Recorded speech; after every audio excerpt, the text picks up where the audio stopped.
Magandang araw mga kaibigan.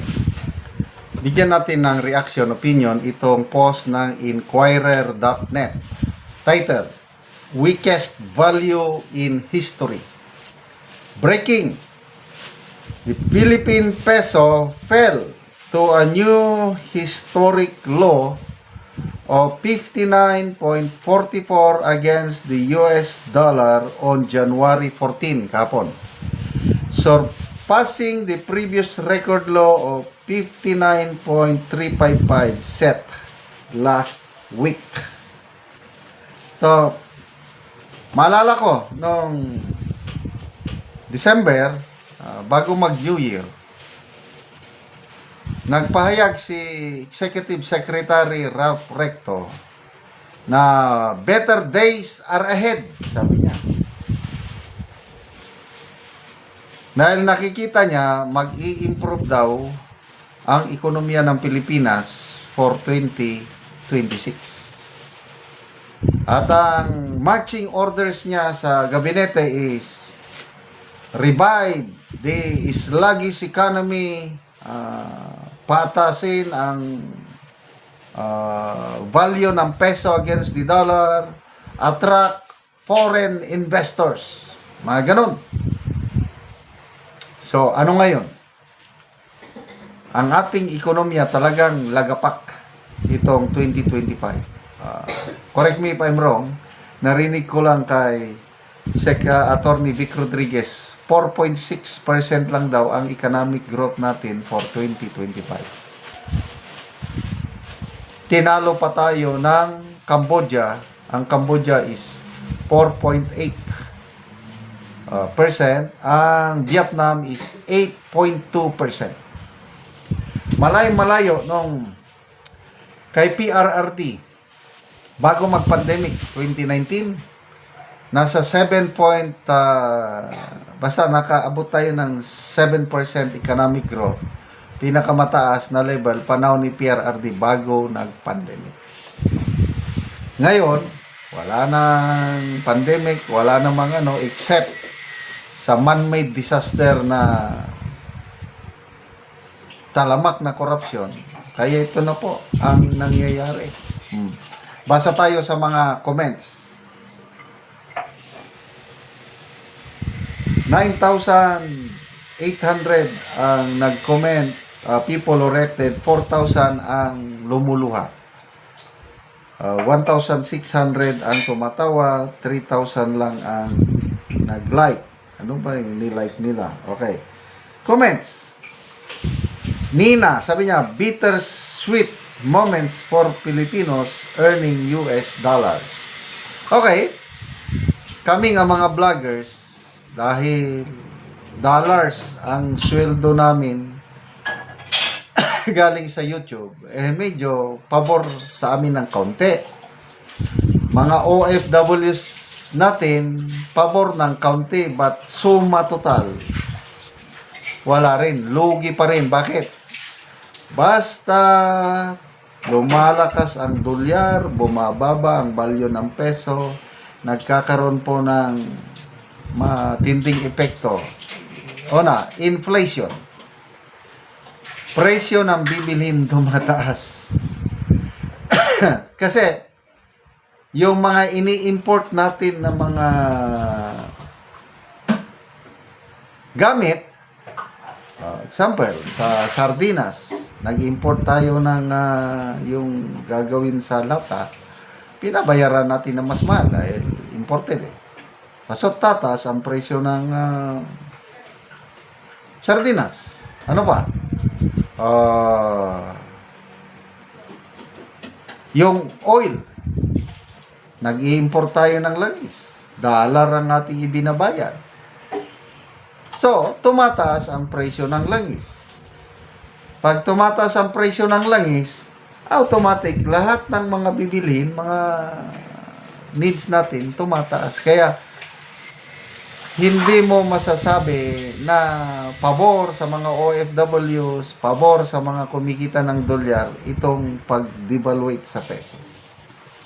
So, matotal, kawawa pa rin. Yung utang natin sa labas ng bansa, nagbabayad tayo in terms of dollars. O di lumalaki ang binabayaran natin every time na mag-devaluate ang peso. Ganon yun. It's a bad sign. Sabi ng mga ekonomista, sino ba yun? Yung Deputy Central Bank Governor Diwa Ginogindo. This is a result of bad governance. Ito po yung legacy ng bagong Pilipinas ng Marcos administration. The lowest value of a peso recorded in history, ito na, 59.44. Kailan tayo magsi-senior citizen? Sana man, huwag. Taas na nun. Okay. Jimmy Rubin, we are going back to basics. Square one again. Adonis Buaya, salamat Bongbong Marcos. Malapit na tayong mag 60 per dollar. Kaya natin yan. Anong kaya? Kami nga, ako, may stable na income, may pension buwan-buwan. Nahihirapan kami. Napakakaunti na ang mabili yung 1,000 pesos. Compare ko, panahon ng Duterte administration, mabigat na yung basket o whatever na mabili yung 1,000 noon. Kasi ang kilo ng galunggong, kasi paborito kong galunggong, nasa 100 pesos lang ang kilo noon. Ngayon, umaabot na ng 200 per kilo ang galunggong. Yung bangos, tig 85 lang ang kilo, panahon ng Duterte administration. Ngayon, 200 na rin.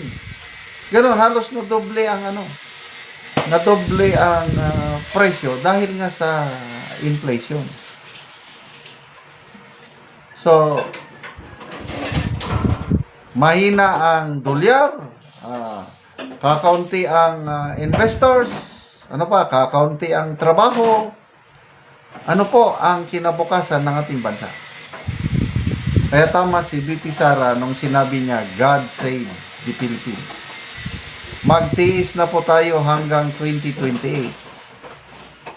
Hindi naman pag-upo ni VP Sara na magmamagic. At least, to me makakaasa tayo ng good governance pag si VP Sara ang presidente. Hindi katulad ngayon na parang normal na lang ang korupsyon sa buong gobyerno. Okay, salamat mga kaibigan sa inyong pagsubaybay sa ating channel. Nakakatulong kayo ng malaki sa tribong Talandig ng Bukidnon dahil ang sweldo natin sa channel na ito is pantulong po sa tribo. Namimigay tayo ng libreng yero at pako para makapagpatayo sila ng mas maayos na tirahan. Panoorin nyo ang video na ito. So, mao ni ang matagaan, anak ni ante. So, to si ante. So, ang iyang anak ang nagpasan.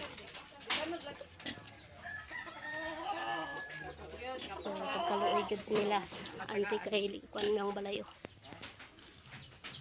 So, mo nang itsura sa balay ni ante. So, ante, mo nang imong pinaskuan. Merry Christmas. So, mo na mong tabang gikan sa Ginoo. So, mo nilang kahimutang sa ilang buhan. So, mga kahimtang nila ante. So, kung muulan, so, tuluan na gid sila. So, gipang sapahan na lang o mga linsen nga daot. Kay para kung uulan, dili sila tuluan. Ako pasalamat ang nakaabot ang panalangin diri sa ako. Busa di ay wala ko namatay sa sakit kay mo di ni akong gihulatan nga na ay motabang sa ako. So, pila na imong edad ante? 50 na. So, na kay mga anak. Na So, pila ka buk imong anak ante? 8 So, 8. So, tanan na sila ng eskwela ante. tanan. Ay. So, unsa di inyong pangunubuhian ante? Andra kanang gabuhi ra og mano. Mag-uuma lang mo. Mag-uuma ra, magdaro. Dili sad amo ang akabaw kay gihilam ra sa amo. So, nganong karon pa mailisdan ang inyong atop ante o giyero? Karon pag yun Yeah. tungod sa among kalisod. Ako na ay among kwarta ko to gagid sa bugas nga ipalit nga tig usa ra ka gantang. So asa da imong bana ante? To sa uma. So nagtrabaho ang imong bana.